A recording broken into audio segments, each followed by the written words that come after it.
ناظرین، سیاسی میدان میں آج کوئی بڑی پیش رفت سامنے نہ آئی، لیکن کل رات اپوزیشن کی تمام جماعتیں پاکستان تحریک انصاف کے رہنما اسد قیصر کے گھر پر اکٹھی ہوئیں اور سر جوڑ کر بیٹھی کہ آگے کیسے چلا جائے۔ حکومت کو ٹف ٹائم دینے کے لیے تمام جماعتوں نے اپنی اپنی رائے دی، جس کے بعد شاہد خاقان عباسی نے میٹنگ کا مشترکہ اعلامیہ پڑھ کر سنایا۔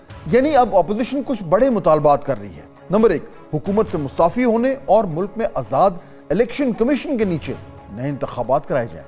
نمبر 2، سیاسی قیدیوں کی فوری رہائی ممکن بنائی جائے۔ نمبر 3، حکومت پیکا قانون کو واپس لے۔ اس حوالے سے آئندہ کے لاہے عمل کے لیے ذیلی کمیٹی بھی تشکیل دینے پر اتفاق کیا گیا۔ ناظرین، اپوزیشن اتحاد ماضی میں بھی بنتے رہے اور حکومت کو گھر بھیجنے کی بات ہمیشہ کی جاتی رہی ہے، اس میں کوئی نئی بات نہیں ہے۔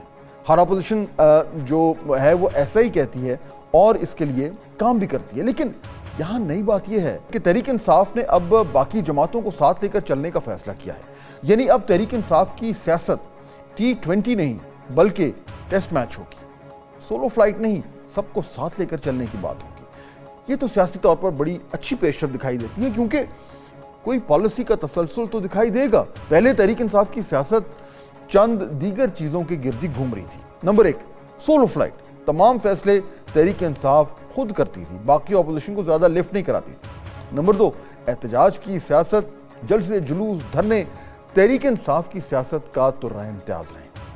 نمبر 3، بیانیہ بنانے کے لیے حکومت اور اسٹیبلشمنٹ پر کھل کر تنقید کی، پہلے مذاکرات سے انکار کیا، پھر جب شروع ہوئے تو خود ہی مزید بیٹھنے سے انکار کر دیا۔ اب گرینڈ اپوزیشن الائنس اگر بنتا ہے تو وہ روایتی سیاست تو ہوگی، لیکن تحریک انصاف کو چند باتوں کا خیال بھی رکھنا پڑے گا۔ پہلا، فیصلے جلد بازی میں نہیں کیے جا سکتے، سب جماعتوں سے مشاورت کرنا ہوگی۔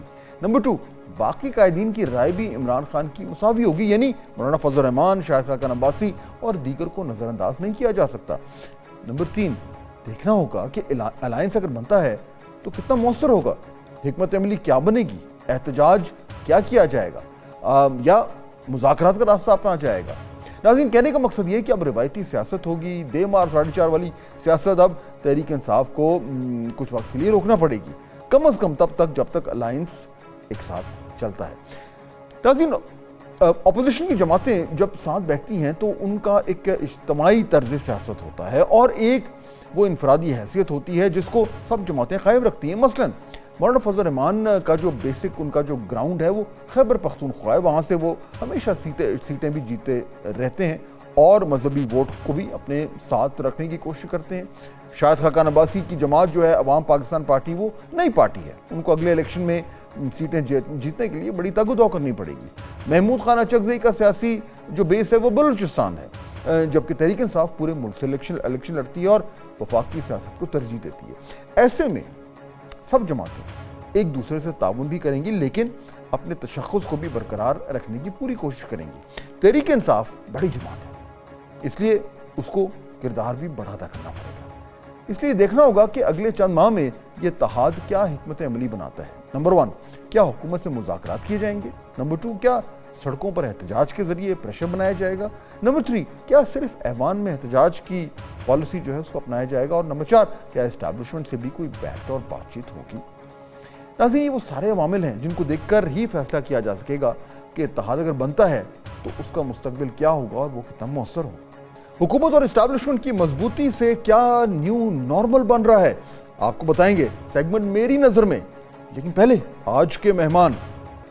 ناظرین، گفتگو ہو رہی ہے کہ اپوزیشن جو ہے وہ بالآخر ایک اتحاد بنانے کی طرف چل پڑے ہیں، اس میں سے کیا نکلتا ہے کیا نہیں نکلتا اس کے لیے ہمیں ویٹ کرنا پڑے گا، لیکن اس سے کم از کم یہ نظر آ رہا ہے کہ ایک نئی حکمت عملی جو ہے اس پہ کچھ عمل درآمد ہو رہا ہے۔